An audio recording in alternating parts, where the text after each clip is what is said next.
जी अस्सलाम वालेकुम। यासीन आपके साथ हाजिर है इस मॉर्निंग ब्रीफिंग में। आज इस हफ्ते का 4th वर्किंग डे है, जुमेरात का दिन है और कल है जुमा, कल वीकेंड होगा और आज तारीख है 20 फरवरी।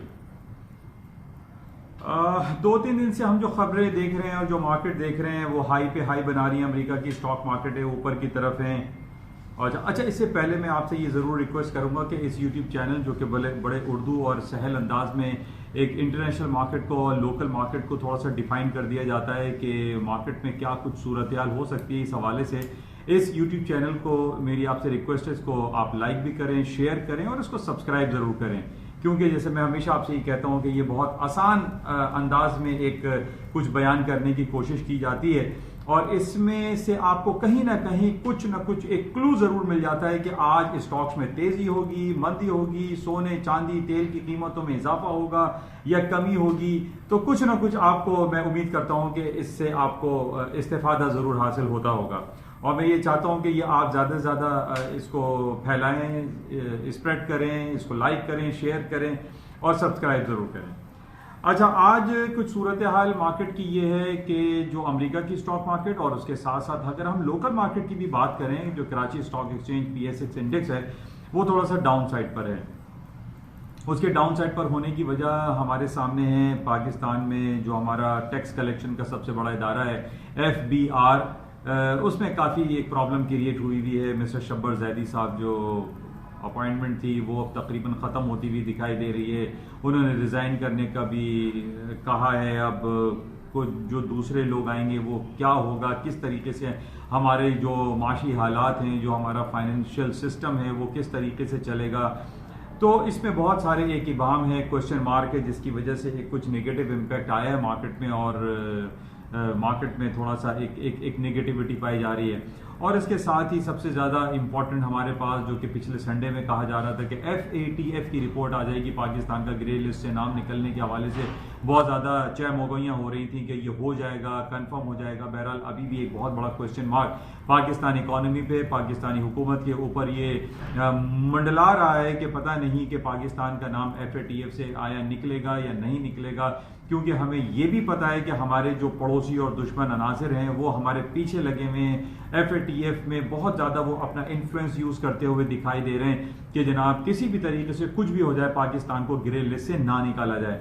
जब बहरहाल पाकिस्तान की जो डिफरेंट जो इंटरनेशनल की जो रिपोर्ट्स आई हैं उसमें यही कहा जा रहा है कि पाकिस्तान ने FATF के बहुत सारे मुतालबात को माना है, अपने फाइनेंशियल बैंकिंग रेगुलेशंस को बेहतर किया है, जो टेरर फाइनेंसिंग के हवाले से काफ़ी अच्छे इकदाम पाकिस्तानी हुकूमत ने किए हैं, तो जिसकी वजह से हमें ये दिखाई दे रहा है। और इसमें सबसे इंपॉर्टेंट हमारे पास पिछले दिनों ये था कि जनाब यूनाइटेड नेशन के secretary general mister Antonio Guterres जो है वो यहाँ पर आए हुए थे। उन्होंने ख़ास तौर पे करतारपुर कॉरिडोर का जो है उन्होंने मुआयना किया, वहाँ गए और वहाँ पर जिस तरीके से उनको पजीराई हासिल हुई, उनको सराहा और उन्होंने पाकिस्तान को की बड़ी तारीफ की और पाकिस्तान के लिए उन्होंने ये लफ्ज़ इस्तेमाल करना कि Pakistan is a peace loving country. ये बड़ी पॉजिटिव बातें हैं जिसकी वजह से हम ये कह सकते हैं कुछ उम्मीदें हमें ये रखनी चाहिए कि बल्कि ज़्यादा से ज़्यादा उम्मीद रखनी चाहिए कि FATF से पाकिस्तान का नाम इंशाअल्लाह जल्द से जल्द निकलेगा ताकि एक आम सूरत हाल हमारे यहाँ बेहतर हो सके, जो माशी जो हालात व वाक़यात आपके सामने हैं। अच्छा, इसके साथ ही 2-3 दिन से पाकिस्तान में कुछ एक नेगेटिव कुछ ये सुनने में आ रहा था कि जनाब पेट्रोल की कीमतें जो है वो कम की जा रही हैं। इस वजह से पाकिस्तान का जो टैंकर माफिया है उन्होंने हड़ताल कर दी है और पाकिस्तान में कराची में बहुत सारी जगहों पे कल रात भी ये देखा गया कि जनाब पेट्रोल अवेलेबल नहीं था, गाड़ियां नहीं चल पा रही थी और अभी भी उनकी कुछ नेगोशिएशन चल रही है टैंकर्स के साथ, टैंकर जो एसोसिएशन है कि बहरहाल वो जो है वो जो पेट्रोल की फरावानी है, जो सप्लाई है वो उसको कंटिन्यू रखें ताकि एक बिजनेस एक्टिविटी जो है वो हमारी बरकरार रहे, सही रहे। और इसी वजह से थोड़ा सा नेगेटिव इम्पैक्ट आया है और कराची की जो स्टॉक मार्केट है उसके अंदर एक डाउनफॉल आया है। और इसके अलावा कुछ खबरें हमारे यहाँ पाकिस्तान के जो अटॉर्नी जनरल हैं मिस्टर अनवर मंसूर के हवाले से जो नेगेटिव कमेंट्स आ रहे हैं कि वो रिज़ाइन कर रहे हैं, रेजिग्नेशन दे रहे हैं, जिसकी वजह से कुछ एक क्वेश्चन मार्क पाकिस्तान इकॉनमी में दिखाई दे रहा है, जिसकी वजह से आज Pakistan Karachi stock exchange negative चल रहा है। अच्छा, इसके साथ ही कुछ अमेरिका की स्टॉक मार्केट और फॉरेन इंटरनेशनल मार्केट की बात करते हैं। उसमें आज हम ये देख रहे हैं कि जिस तरीके से कल हमने ये देखा कि बल्कि मैं तो काफ़ी अरसे से आपसे यही बयान करता चला आ रहा हूँ कि अमेरिका की स्टॉक मार्केटों ने ना गिरने का तहैया किया हुआ है और billions and millions and billions of dollar की लोग जो है वो अपना फंड इंजेक्ट कर रहे हैं कि वो तमाम लोग जो जिन्होंने शॉर्ट सेलिंग की हुई है फ्यूचर्स कॉन्ट्रैक्ट के, वो बहुत हैवी लॉसेस में खड़े हुए हैं और अभी तक वो इस उम्मीद में है कि अमेरिका की स्टॉक मार्केट में कोई नेगेटिव कमेंट आएगा और स्टॉक्स गिरेंगे।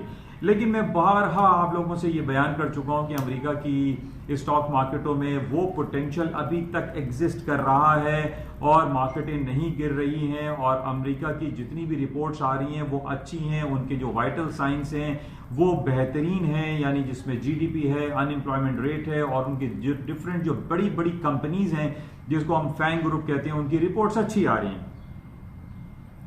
अच्छा, अब मैं काफी अरसे से आपसे यही कह रहा हूं कि जनाब दुनिया में जितनी भी बड़ी बड़ी कंपनीज हैं वो खास तौर पे कंप्यूटर चिप, कंप्यूटर से रिलेटेड या मोबाइल इंडस्ट्री से रिलेटेड हैं।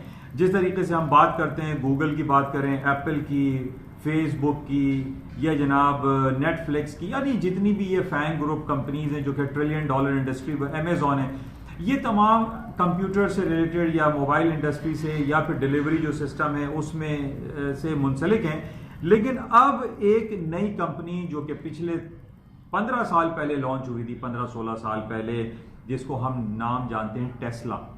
टेस्ला वो कंपनी है जो 2003 में लॉन्च हुई, जिसके जो ओनर हैं मिस्टर एलन मस्क, वो बिलियनर है, 23वें 23rd नंबर है, इस वक्त रिचेस्ट मैन बन चुके हैं। और टेस्ला वो कंपनी है, मोटर कार कंपनी है जो कि 100% इलेक्ट्रिक बैटरी पे गाड़ियां चला रहा है।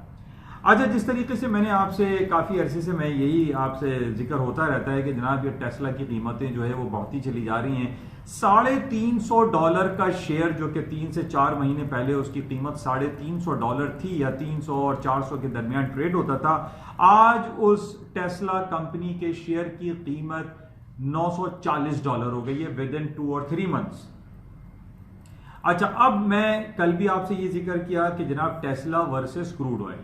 अब टेस्ला की जो है वो कीमतें बढ़ती चली आ रही हैं। उसकी वजह यही है कि जिस तरीके से पूरी दुनिया में ये बात चल रही है कि जनाब यूनाइटेड नेशन कह रहा है, यूरोपियन यूनियन ये कह रहा है कि पूरी दुनिया में पेट्रोल से चलने वाली चीज़ें, पेट्रोल से चलने वाले व्हीकल्स, पेट्रोल से बनने वाली प्रोडक्ट्स, उसको कम से कम या ख़त्म किया जाए। और ख़ास तौर पर हम व्हीकल्स की जब हम बात करते हैं तो हम ये देख रहे हैं कि पूरी दुनिया में इस वक्त जो टेस्ला या डिफरेंट जो वॉक्सवैगन है और दूसरी निसान है, दूसरी कंपनीज हैं जो कि 100% बैटरीज पे गाड़ियां चला रही हैं और इवन ना सिर्फ गाड़ी बल्कि जहाज भी उन्होंने बैटरी पे चला दिया और उसमें एक कतरा पेट्रोल भी शामिल नहीं था। अब हम ये देख रहे हैं कि अब इसका हम अगर मवाजना करते हैं कि क्रूड ऑयल की कीमतें जो डाउनफॉल पे होती चली जा रही हैं, यानी पिछले दिनों हमने देखा कि 3 जनवरी को $66 था और आज तकरीबन 53, 52 या $49 तक मार्केट नीचे गई। उसकी वजह यही है कि जिस तरीके से the point of no return की बात कर रहे हैं यूनाइटेड नेशन, यूरोपियन काउंसिल वाले कि जनाब पेट्रोल को खत्म किया जाए और बरतानिया ने यह ऐलान कर दिया है कि 2035 में पेट्रोल से या हाइब्रिड पे गाड़ियां चलना बंद हो जाएंगी।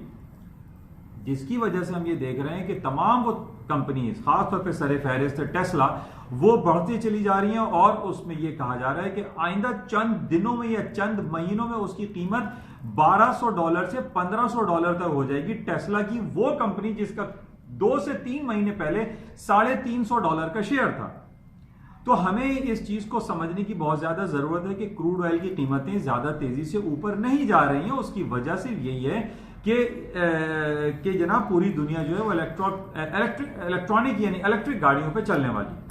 अच्छा, अब दूसरी तरफ हम ये देख रहे हैं कि बहुत ज्यादा सुनाई दे रहा है कि जनाब सऊदी अरब बहुत ज्यादा प्रेशराइज कर रहा है ओपेक को और वो अपने जो नॉन ओपेक कंट्री है रशिया को बहुत ज्यादा वो ये कह रहा है कि जनाब प्रोडक्शन को कट किया जाए ताकि कीमतों को ऊपर लाया जाए। न सिर्फ क्रूड ऑयल की कीमतों को ऊपर लाया जाए बल्कि उनकी जो कंपनी है जिसको उन्होंने दिसंबर 2019 में उसके आईपीओ लॉन्च किए, उसको प्राइवेट सेक्टर में लेकर गए, दैट इज सऊदी अरामको, जो 38 रियाल से शुरू हुआ और अब 32 रियाल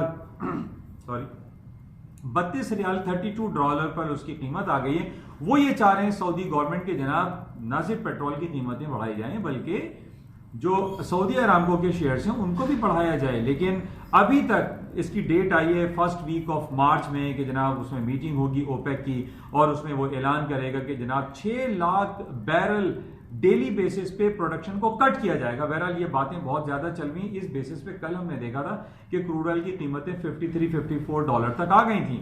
लेकिन इसकी दूसरी वजह यह थी कि कल अमेरिका ने रशिया की एक कंपनी को ब्लैकलिस्ट किया था जो वेनेजुएला के ऑयल को सप्लाई करता था इंडिया में या दूसरे जो एशियन कंट्रीज हैं, वो वेनेजुएला का ऑयल लेकर आता था और वो इंडिया और दूसरे कंट्रीज को सप्लाई कर रहा था। उसको अमेरिका ने ब्लैकलिस्ट किया, जिसकी वजह से ये खबर आई कि जनाब अब सप्लाई डिसरप्ट हो सकती है, सप्लाई में प्रॉब्लम आ सकती है, जिसकी वजह से तेल की कीमतें जो है वो खासी ऊपर आ गई और तकरीबन $53 का इसने हाई कर $54 का इसने हाई कर दिया था। बहरहाल अभी भी मार्केट 53, 50, 53, 60 के लगभग ट्रेड हो रही है और ये खबरें बहुत ज्यादा चल रही हैं कि जनाब जो मार्च में ओपेक की मीटिंग होगी उसमें प्रोडक्शन कट कर दिया जाएगा। लेकिन अभी तक इसकी कंफर्मेशन होती हुई हमें दिखाई नहीं दे रही, जिसकी वजह से तेल की कीमतें जितनी तेजी से ऊपर जानी चाहिए थी इतनी तेजी से ऊपर नहीं जा रही हैं।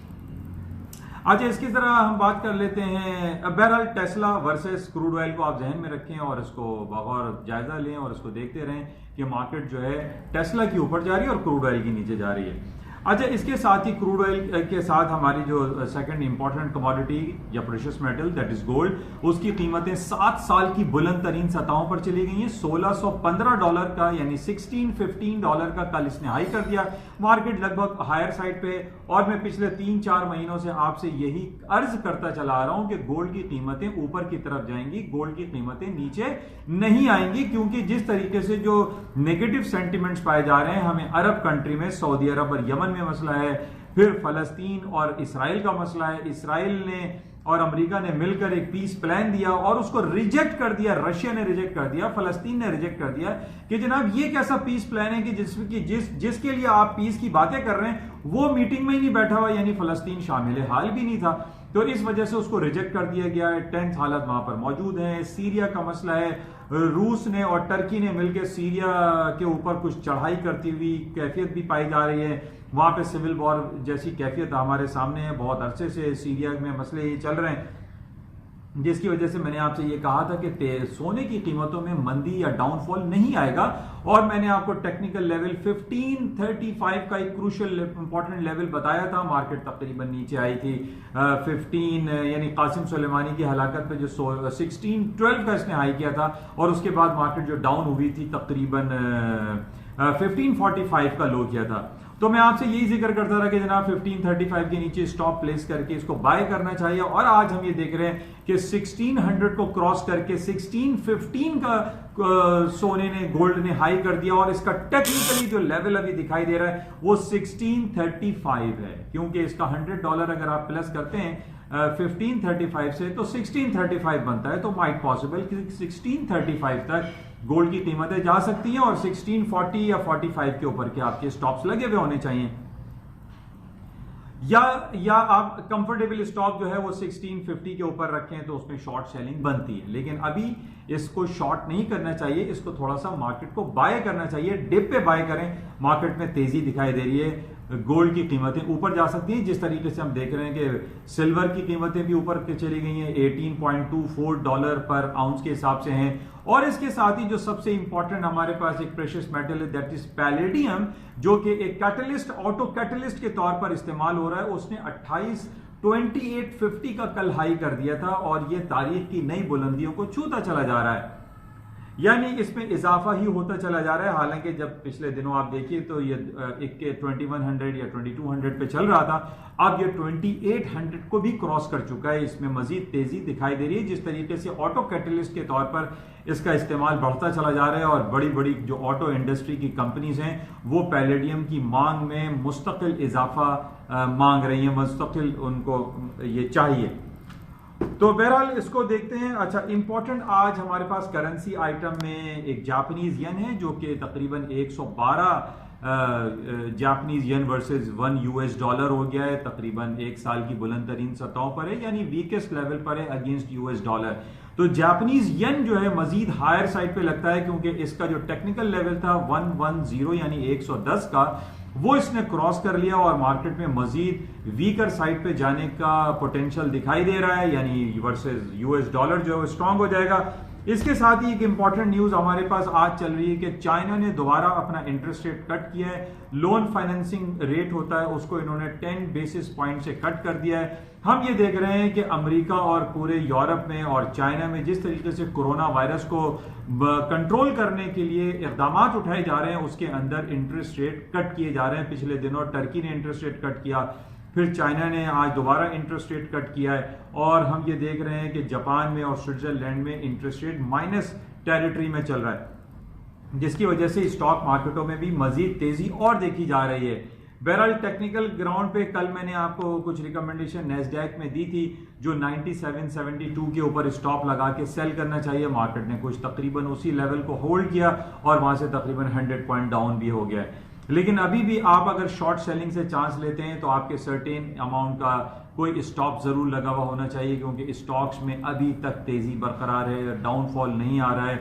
अमेरिका की जितनी भी रिपोर्ट्स हमारे पास अवेलेबल हैं वो अच्छी हैं, प्लस में हैं, बेहतरीन है, जिसकी वजह से अमेरिका की स्टॉक मार्केट में मजीद तेजी देखी जा रही है। लेकिन टेक्निकल ग्राउंड पे कोई सर्टेन स्टॉप लगा के इसमें शॉर्ट सेल करें, लेकिन स्टॉप जरूर लगाएं, क्योंकि मार्केट करेक्शन पीरियड के लिए आपको प्रॉफिट दे सकती है। Otherwise trend is your friend की पॉलिसी को अडॉप्ट करते हुए स्टॉक मार्केट को डिप पे बाय करें। इंशाल्लाह रास्ते में रहेंगे। जाते हुए आपसे मैं दोबारा ये कहूंगा कि इस YouTube चैनल को प्लीज सब्सक्राइब जरूर कीजिएगा, ताकि ये उर्दू और सहल और फहम अंदाज में तमाम लोगों को आगाही फराहम होती रहे।